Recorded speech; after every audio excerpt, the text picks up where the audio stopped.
Welcome back to the podcast, Rachel. Thank Thank you so you. much for joining me. It's always a pleasure to get to talk to you. And today we're going to be deep diving into honoring your lineage while creating Mm, your own path, which I'm very excited to pick your brain on that. I'm sure everyone listening, being all yoga teachers, we understand that this has been a practice that's been passed down from teacher to student throughout a miraculous amount of generations. I don't even know how many. I mean, it's thousands and thousands of years. And I think that is just a beautiful thing to honor. You've mm, studied with numerous different amazing teachers, including John Freed and Judith Lassiter, Anna Forrest, mhm, Sean Corn, so many more. When you're in front of students now, how do you acknowledge where your teachings came from when mm, you've studied under so many different teachers with, I imagine, slightly mm. different lineages as well?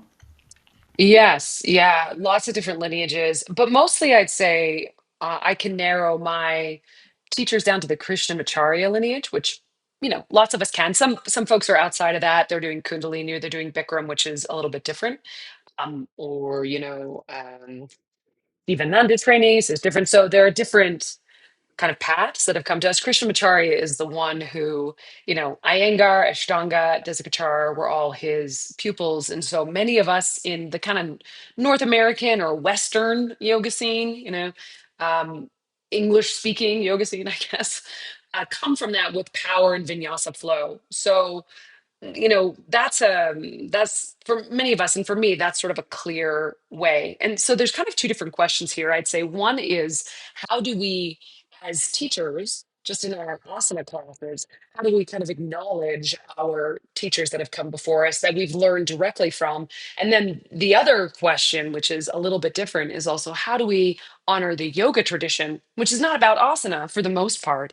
So how do we, like, do we have an obligation to know about these different philosophical schools of thought? Do we have an obligation to bring those into the classroom and into our teaching? And if so, or if we choose to, how do we do that? So for the first, I'd say that I mean, every teacher out there is going to be a hodgepodge and a unique synthesizer of all the things that have come through you and all the things that you've learned. So I wouldn't think that teachers need to necessarily feel the pressure to be like, hey, I learned Virabhadrasana too from my Iyengar teacher and also my Ashtanga teacher, and to list all that, because that would just be crazy, too much. And also, as a teacher, you are a unique, you're infusing these things with your own life experience and personality. You are a unique prism for the practice. So, for something like that, I wouldn't feel called to share, or if it's something that's kind of, a little bit in the, universal consciousness of yoga, like this is how you do warrior two. You don't need to call out individuals. But when there's something specific, like, whoa, this cool sequencing thing I learned from this amazing teacher, or oh wow, I learned this theming technique from my teacher Chris Chavez, who I learned so much about theming from. I'm sorry, sidebar.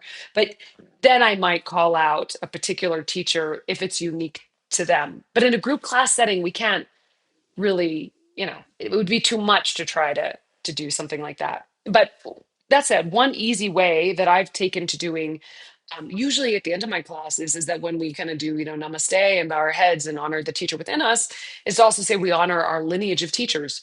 Just something at the beginning or at the end that kind of makes all the students go like, huh, oh right, a lineage of teachers, right? Okay, yeah, we're tapped into something that's bigger than just this moment. So that could be a one easy way to do it. Yeah, that's nice. And Right. it sort of opens up that idea that there is more to this practice than just what you did today as well. Yeah, I like that. Has there ever been anything any of your teachers have shared that you like initially resisted, but now you find has been really valuable? I'm sure so many things that I have resisted, but that said, I'm a really good student. I'm a nerd. So whenever I get something from a teacher, I will tend to try it on first. And it's kind of like, if you go back to the Upanishads, I mean, this is about philosophical stuff, but it's kind of like, take it, you know, listen to the teachings like a deer listens to music, chew it like a cow. So we have to take these ideas that our teachers have brought to us and test them in the laboratory of ourselves. And that means also, as stewards of a tradition, that we are asked to, one, to try it on, but then also, like, step three is to, separate the milk like a swan swimming through. They used to think swans could separate milk from water, which is interesting. But we have to also be discerning about what we choose to carry forward and what we do not. So it's kind of both. It's like, be an awesome student, take it on, try it on, chew on it. But then also, yeah, I'd like to know that you are the final arbiter of what you decide to either practice or carry forward. So unfortunately, it's not one or the other. It's not totally buy into everything your teacher says all the time. And it's not totally, be skeptical all the time. It's actually more about being the laboratory between those two things. So, I'm just thinking of, like, okay, let's think about Anusara or um, John Friend, or actually another one would be Desi Springer. So John Friend and Desi Springer came and did a workshop, and they're very into lumbar curve. Like, they're very into back bends and all this kind of stuff. And it's like, this is so different than all that tailbone down stuff I've heard about, or that we've all heard about. And so, but it was really like, okay, at first I was like, that's so strange. Like, I've been told forever not to do that. And then I give it a try and I'm like, oh, there's something to this, right? I don't know if it's everything, but it's an interesting piece. So, yes, for sure. And that's just one example of many, I'm sure, that I could come up with where I was initially like, not sure about that. Is there anything on the opposite side? Have you got an example of something that you were like, oh, yeah, that sounds like a great idea. And then once you sat with it and chewed on it and analyzed it, you're Right. like, No. actually, no, not for me. Well, I think the thing is that all of our practices are always going to be conditional. In other words, everything in yoga, all alignment is always going to be based on the situation. Like, pressing your upper inner thighs back is great when or for this student, but it's not universal. No matter how much we want to have universal cues, we're not. It's going to be like, it's like, um, it's never just, this is kind of an easy way to break down, but somebody might say, it's a great day. Well, it's never just a great day. It might be a great day for the beach. It might be a great day to go and have a cup of tea. It might be a great day to go to the library. It's like the great day, it's always conditional. And it's the same thing with yoga. But yes, like, one cue that we all used to, like, love, love, love was, flex your foot to protect your knee. And so that was one where we're like, oh, that sounds like a great idea. And then as I learned more about the knee, and more about anatomy, and I got more context, I was like, that is not always true. In fact, sometimes that's a bad idea. So that's just like one clear example, which is why, as yoga teachers, we just got to keep adding in more colors and not be satisfied with what we've got so far is the answer, because it's like the palette is much bigger than that. And so just keeping adding points to it, and add not forever. We're never done. Never done. It's such a huge topic. I mean, people have been discussing this and practicing for thousands and thousands of years. That's like thousands and thousands of years worth of study, effectively, if you're going Yeah. to keep going. How do you decide when some of the ancient teachings need to be more preserved closely to what they are versus translating something into like a modern context? Oh yeah. Well, let's talk about, well, here's a great one. Brahmacharya.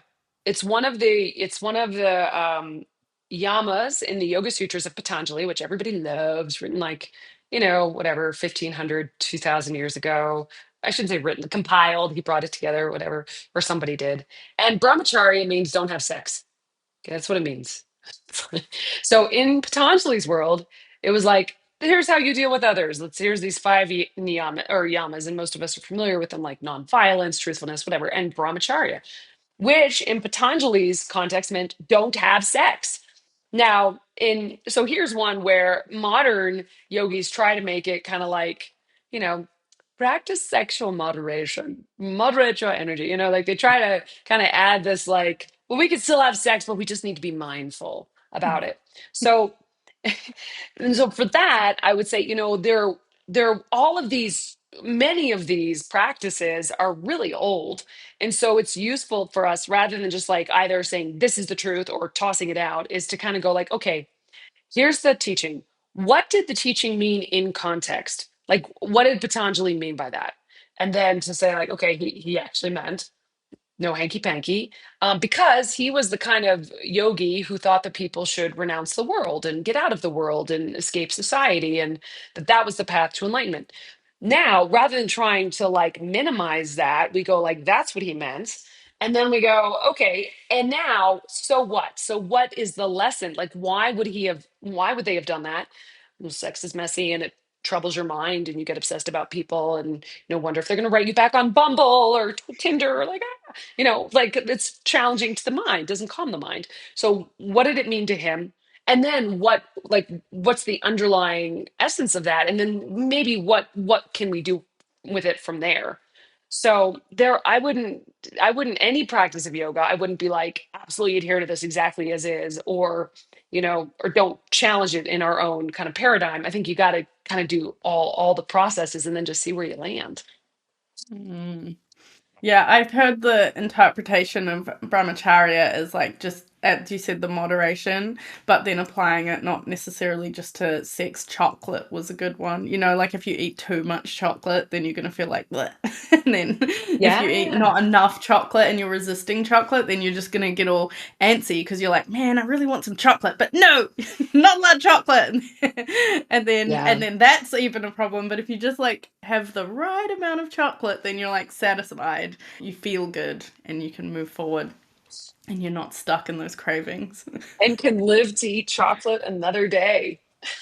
Yes, there is no world in which chocolate will not be part of my life. Absolutely, especially the good dark chocolate. Like, oh, it's Yes, yes, darker the better. Wow, I there is a agree. point.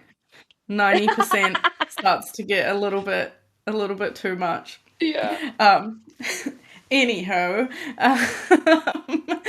so when we interpret these and we make them our own, do you think there is risk in misinterpreting parts of the ancient teachings and then maybe like passing them on in a sort of Mm, incorrect manner to our students? How do we mitigate that, or just mm. be clear that this is your interpretation effectively? Oh, that's really good. I feel like we are really lucky, lucky, lucky to live in a space now where really amazing teachers um, uh, are able to give us insight into these texts. It's easier to find really excellent teachers. And so I think that that's step one, is to study with sincerity. The fact is that we can't really get in a time machine and go back and immerse ourselves in the yoga culture, or even to the hatha yoga culture, which was 1300, 1700, like medieval, kind of like post medieval times. And that it was a really different environment. And so I think to have respect that the culture, even though human nature, I think, is pretty eternal, but the cultural paradigms and the that these teachings are embedded in is very, very different. If we try to read the Vedas, and I've tried, it's like some of it's sort of, you're like, okay, I can kind of get a feel for this, and then some of it I'm like, this is so crazy. In the Upanishads, like these are 2,500 years old or so.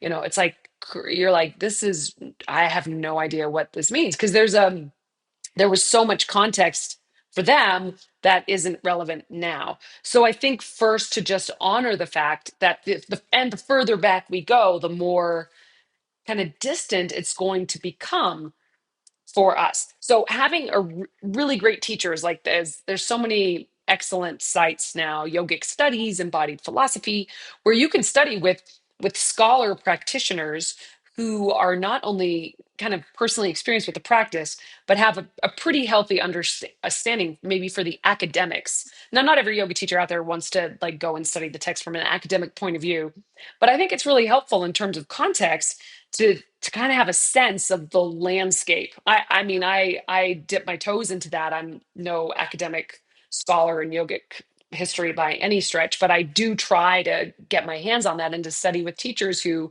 have a good sense. So to know to you can ask your teacher, like if you're learning pranayama techniques or you're learning philosophy from someone, is to say, where did you learn?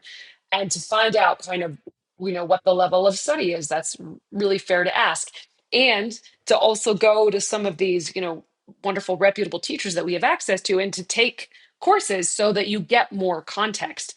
um, because sometimes the fact is that the yoga tradition is vast, and it's not a line. It's a massive great bushy tree that is there's not just one thing. So I've had students come to me and be like, oh, is this right, or something like that. And it's kind of like, well, there's so many traditions that you could be pulling from. So are you talking about doing a chant that's Vedic? Or are you talking about doing a chant that's tantric? Or are you talking about doing a chant that's bhakti?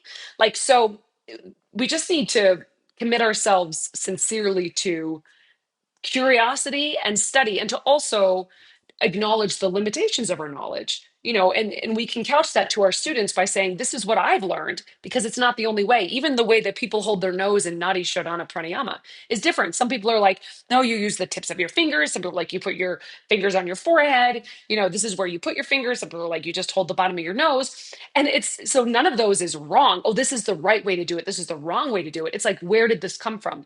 Because different traditions will have different methodologies. So rather than right wrong, we go, where did it come from and why? What's their personal intention with doing it this way? Because they will have a reason. So I think it's more about rec- I think it's getting out of our black and white thinking sometimes about these things, and just committing ourselves to staying humble and curious about all of it. Mm.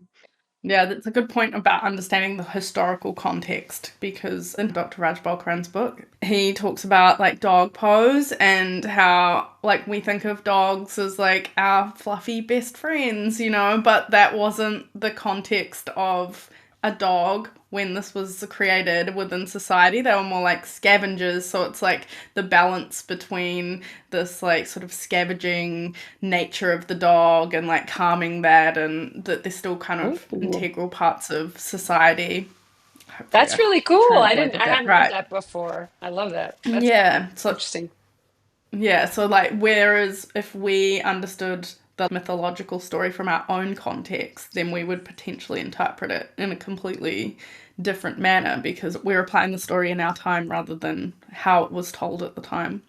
Yeah. Yeah, absolutely. We tend to filter everything that's we read historically through our own cultural context now, and assume sometimes too much about, oh, Patanjali meant this because that's how we would see it, rather than, okay, what does it actually say? Yeah. Yeah, acknowledging your own biases, I guess, Mm, in the process. yeah. How do you think we help to translate philosophical story to our students without being super overwhelming? Yeah. Well, I really love theming my classes. So that's one way. And theming is and it's not the only way to do it, but I love to theme through personal stories and through, philosophical concepts that really resonate with me. And it could be something from Patanjali's Yoga Sutra, it could be something from the Gita, whatever. But is to take one concept maybe and share that at class and draw it all the way through. So a yoga practice for our students, sometimes as yoga teachers, we feel like we have to get it all in. We're like, I have to teach you everything about yoga in this 160-minute section of class, and it's definitely not going to happen. Instead, we need to kind of go like, okay, um, I'll give the a one piece we'll play with, just the notion of ahimsa, and to pull that through the whole thing. And you could say to your students, hey, this was from this text, which is like 1500, 2000 years old. Um, and probably meant this at the time that Patanjali composed these sutras. However, how does this relate to us? So we still can do the kind of historical investigation of, this is what it originally meant, and hey, here's how we can explore this as a practical living tool in our lives. Because ultimately, these practices were to be lived. That's what makes yoga unique in the philosophies, is that it was practices. And so, and again, I think culture's changed, but human nature is probably the same. So we had busy minds then, we have busy minds now. So how can these tools help us? So I would say, like, yeah, theming, bringing one concept in at a time, keeping it simple, and really relevant to what we're actually doing in class. Do you have any suggestions for anyone that maybe struggles with the like digestion part of it and is taking on everything quite strictly? Are there any issues with someone just being like, I just want to learn what I learn and follow the teachings? I've got my teacher, I'm accepting them as they are, and I just follow everything that they've said, and I'm passing down this lineage exactly the way it was taught to me. Right. Well, there's a place for that. I mean, that could totally be someone's jam. I would just say for anyone who's that's great. I mean, I would just say they know very clearly what they are and they can describe that to their students. So, not everybody needs to go out and try to synthesize a massive amount of different things. So, I would just say it's just to be clear when we're teaching, if we're really teaching from one particular lineage, like Iyengar or Ashtanga, that's great. That's your thing, and you can be clear about that. And you can. It's so funny. It was who was I talking to? Um, I can't remember. It was either an Ashtanga teacher or an Iyengar teacher, and it was kind of like I think it was my Iyengar teacher, and of course they're so well studied, but she was very clear. She's like, "Well, I don't know about that." So it's also to go like to recognize and for it to be okay. We don't have to know everything, but then when we're teaching our students, we can still be clear about like, "Oh yeah, this is where I come from. This is what I'm transmitting." I don't see a problem with that at all. You know. We've had a lot of yoga scandals in the world, especially within certain lineages. I'm sure I don't need to name them all specifically for everyone to understand what I'm talking about. But for someone that's maybe been affected by that, do you have any advice for them to maintain the valuable teachings while sort of separating from problematic leaders that have maybe Mm. tainted their entire lineage? Yeah, it's sad. I had a really interesting conversation with someone who was in the Swami Satchidananda world. And of course, that was one of the things. And, I used to study Ashtanga. So, of course, there's something in that lineage too, which is there's been, as you say, there's lots of problems. But I think that humans are fallible. Right. Humans are fallible. And we hold our teachers to a higher expectation. We're like, you should not be so fallible because you're supposed to be this philosophically enlightened person. So you're supposed to be better than that. And this is where it's really important for us to um, remember that ultimately we have to be our own teacher. So just like if I go back to the Upanishads and say, you take in the information, you chew it, you mull it over, and then you toss it out. There may be times where you're taking in information and you're like, this doesn't feel right. Or you might process it a lot faster and be like, I have to step away from this.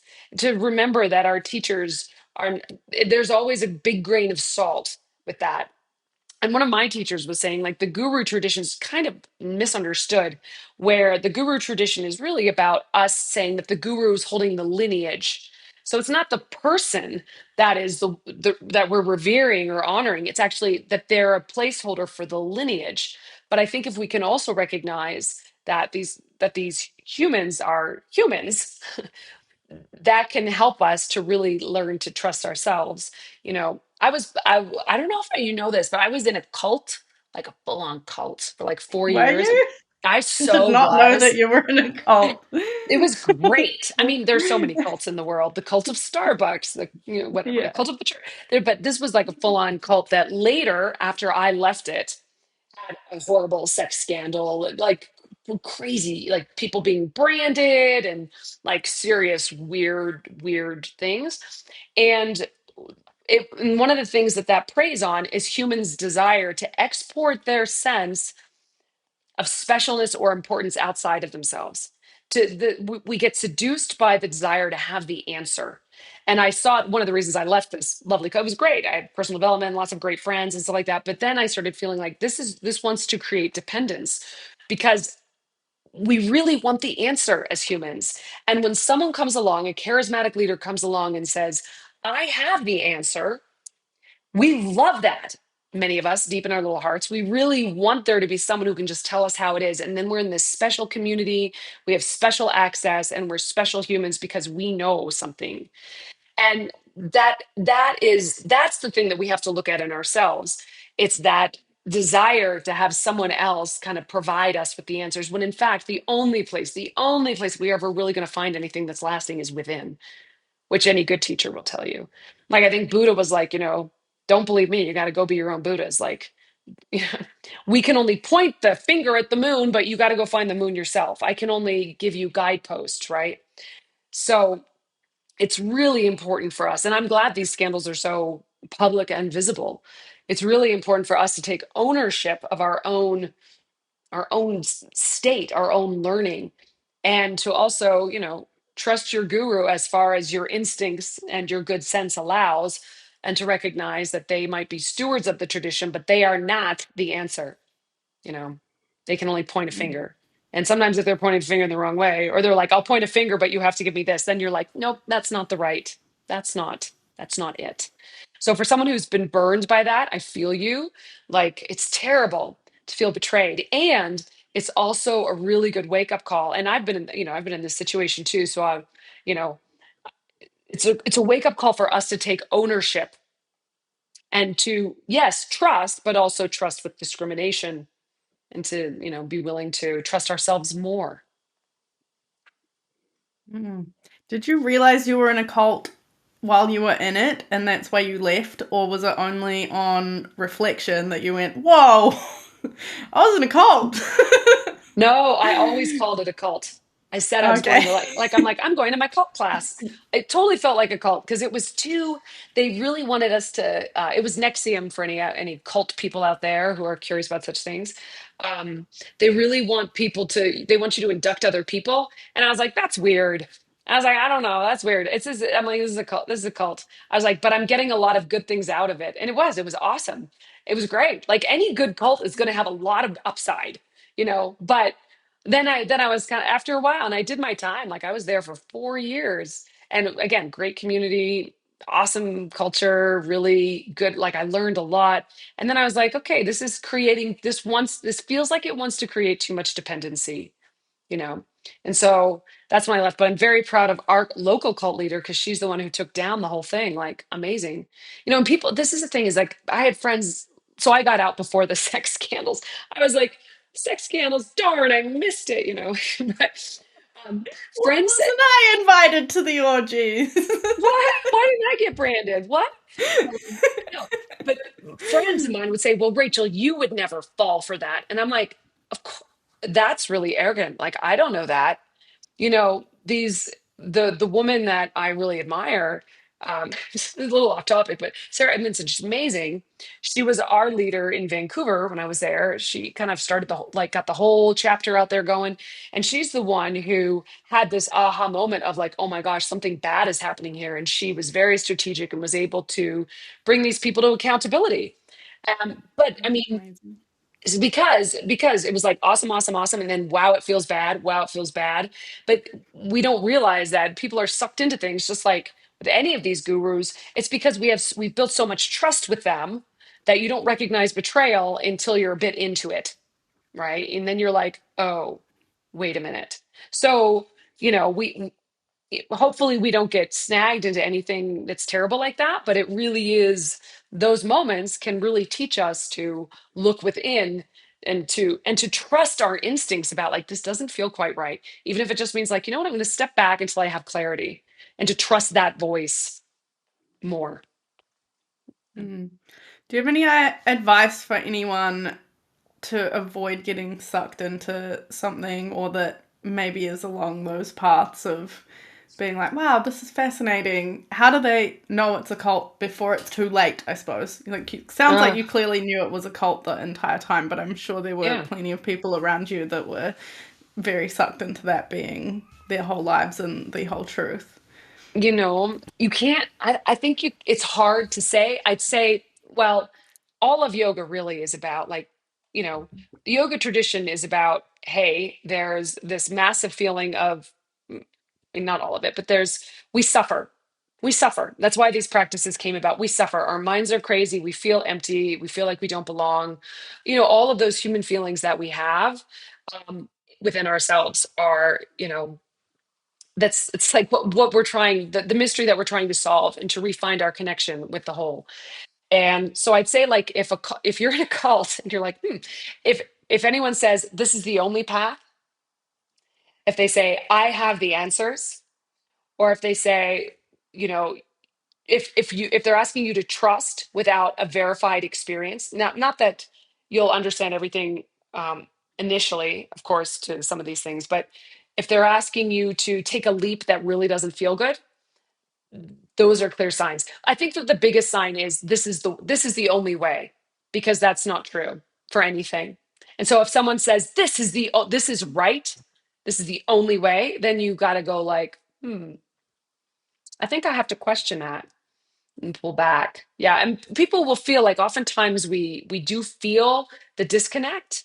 And so I'd say trust that feeling, and just give yourself room enough to listen to it. And if someone's saying no, don't listen to it, or abandon your family, well, then you are in the wrong place probably. I mean, that's very applicable advice for some recent global issues we've also faced as well. Um, yeah, cults fascinate me. If I'd known that you were in a cult, I Oh, had a whole different yeah. range of questions. It's just very interesting the way some people just get sucked into some and will give away everything so quickly. And there's not necessarily anything obvious from the outside, even with family, that will sort of be a red flag that you're vulnerable to a cult. Like, Mm, some people are just very charismatic and can suck people in yeah. amazing ways. I think I think part of it too is just remembering that we can never solve that feeling of disconnection, emptiness, whatever it might be, will never ever be fixed by someone or something outside of us, ever. So if you find that they're creating dependence on them rather than creating resilience and sustainability within you, like that the lessons are, then that's a sign that something could be astray, you know. Mm, that makes sense. And yeah, some people are just very desperate for someone else to fix their problems without them actually doing any kind of deep work to address those, unfortunately. All right, cults. Cults. I know. We're going like back off cults now. You also help people develop their own YTTs as well. Yeah. Do you think there's anything that people often miss? Like, the philosophy section is often quite small in that. How can people differentiate themselves? What often gets missed within their YTT? And how can they make sure that they are honoring their lineages and creating it their own? Yeah, I might, Adrian, I might be about to get myself into trouble here, just as a heads up. Okay.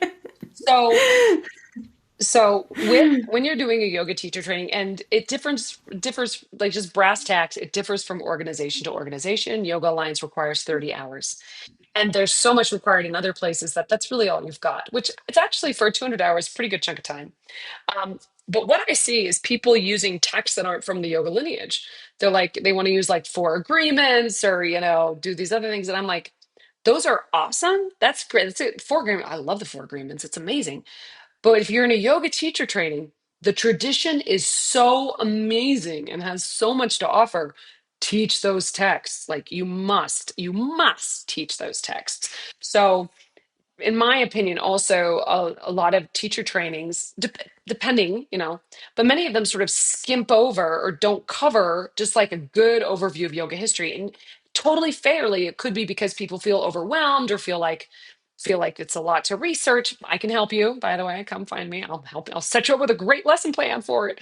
But it's kind of like we really need to give students a sense that yoga is not just this movement thing that we tend to be doing now, but it's embedded and linked to this massive tradition of spiritual development and mindfulness and meditation and pranayama and to just give, you don't have to like teach it all, you can't, but you can give students at least kind of an overview of where they come from and the position. It's like having a map, like you are here now. Ooh, let's look at what the mountainous terrain is behind us. Let's look at that. So I think that in a 200-hour, again, you can't do a lot, but you can certainly do a nice big overview of yoga history to give people a sense of that, and also dive into texts that are fairly accessible. Like you could do the sutras are so wonderful because they're kind of agnostic. They're not like, they don't get all like God, spiritual, they're kind of, they stand alone, sort of atheistic in a way, agnostic, I might say. Or the Gita, which is like super applicable and is like, really relevant. How do you live yoga in your life? Those are two texts that I think are great go-tos. And of course, there's others too. You could there's so many ways you could go. But yeah, don't get seduced by other philosophical schools of thought, which might be amazing. Like teach from yoga and dive. And if you're scared, great. If you're like nervous, I don't know this, great. There's so many resources that you can learn and equip yourself with enough information that you can give your students a really nice foundation. So at least they know where they're coming from. That's good advice. Do you think people get swept away in these other things for differentiation, or it's Uh, just what they've been practicing? maybe, but I would say I don't think that's so great. Like to be like, I'm going to brand myself as like teacher training that does this text instead. To me, we're missing the mark. Like that would be where we've gone a little bit too far astray from, you know, the yoga lineage. It's like, no, we really are part of this amazing lineage. And to me, that's more important than branding yourself, you know. Hmm. Yeah. And would that be treading down dangerous lines of like the cultural appropriation rather than appreciation if you're not actually sharing the history? Yeah. I kind of think if you've missed that, I mean, it's again, those texts are great, but like it's so easy. Yoga's so pulled out of its original context. Of course it is. Of course, and that's no problem. That's great. Yay, we have yoga. But I I think so. And I mean, I feel like if you're not using any yoga texts in your training and you're using all of these other texts that aren't yoga, that are amazing and great, I think it's a bit of a cop out to say, well, these are more accessible because there's ways that you can teach to the yoga tradition that is very accessible and relevant. And also it would be a great you could do continuing education. You could say like yoga and the four agreements. You could do something else, but let's keep our yoga trainings really anchored in the source material just because there's so much. So Mm, I kind of think so. I mean, and again, and I love it, and I get the intention of it, but I'd say I think we can. I think you can do both. I think you can make it accessible, and it can be the real thing. It can be the thing that was written in India 2,000 years ago. You could do it. mm, yeah.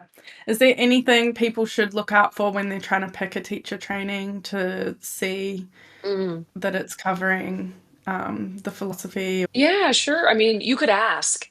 I mean, I think if you just look at the reading list, you're going to get a sense of what the training is doing. I mean, there's so many different reasons to take a teacher training. I literally just wrote a blog on how to choose a teacher training because I was thinking about this. And there's so many reasons to take a teacher training, and one of them might be the philosophy, but everything else might be a big thumbs up. So no problem. In which case, hey, we've got some ideas for you. If you want to learn the history and learn the traditional philosophy, there's lots of resources out there for you. But yeah, if you call up, and anyone out there looking for a teacher training, if you want to talk to somebody, I just want to say this as a public service announcement. They should be willing to talk to you. If you're going to invest your time and money into a teacher training, then if you want to talk to someone on the phone and say, how do you cover the philosophy? What do you do with that? Somebody should, one, be willing to talk to you, and two, be able to answer that question. So you should be able to ask. Or if you look at the reading list and it's all kind of new age titles or new philosophy titles that aren't anchored in the tradition, then you know. And then then you can decide what you want to do. Yeah, nice. All right, that brings us to our rapid fire question Oh, time. oh, I So hope I'm not slow. Oh my gosh. you can take your time. It's not super rapid fire. But if you could change one thing about the yoga industry in the Mm, Western sense, what would that be? mm, It's a big one. oh, golly. Mm, I wish it wasn't so hard. This is, I wish it wasn't so hard for teachers to make a living. It's really hard. It's hard to earn enough money teaching classes. It's hard to feel like you have to hustle all the time to make ends meet. It's challenging. And so if I could change anything, I would wave a magic wand and um, let teachers be able to be a little bit more sustainable with more ease. Mm, nice. And that sort of ties into the next question, which is what is one marketing strategy that you found has worked surprisingly well? Oh, yes. Um, Okay, there's a couple. One, and I'm not good at this yet. I have to listen to myself saying this. But one is that you have to tell people multiple times about the same thing that you're doing. You would know, Adrian, you would know this so much more than me, but I'm kind of like, I feel like if I just say it once, people know about it, and that's not, apparently that's not how it works. So saying things multiple times is important. Well, actually, okay, offering things of value for free is the long game, and I love doing that. So I have a big YouTube channel. I put out I'll get back to it, but I put out for like a while. I put out lots and lots of tutorials and videos and shared things that people would, normally in a scarcity environment, be like, don't share that. That's part of your teacher training. You got to charge people for that. And I'll just tell people about it. And that's actually where I get my 300-hour students, because they find me on YouTube and they're like, this is helpful, and then they want to study with me more. So I would say, you know, as much as I don't want people working for free, which kind of goes to the first question, also I think offering lots of things of value um, out there for folks is a really wonderful way to build trust. Not everything needs to be commodified, you know. So I guess, yeah, if that's helpful. Yeah, nice. And how can people sort of balance this free with making money? Do you have any tips around that? Good Lord, This was this is this was it, more right? of a closing one rather than the rapid question. Yeah. Well, this is exactly the tension, right, that we're talking about, I think. Um, yeah, I would say when building trust, so offering things out there that are quick hits, that are easy for people to understand, um, and build trust with your community, remembering that we want to do this to be of service, starting there can also help us as teachers feel a little less graspy and a little less scared of our own marketing.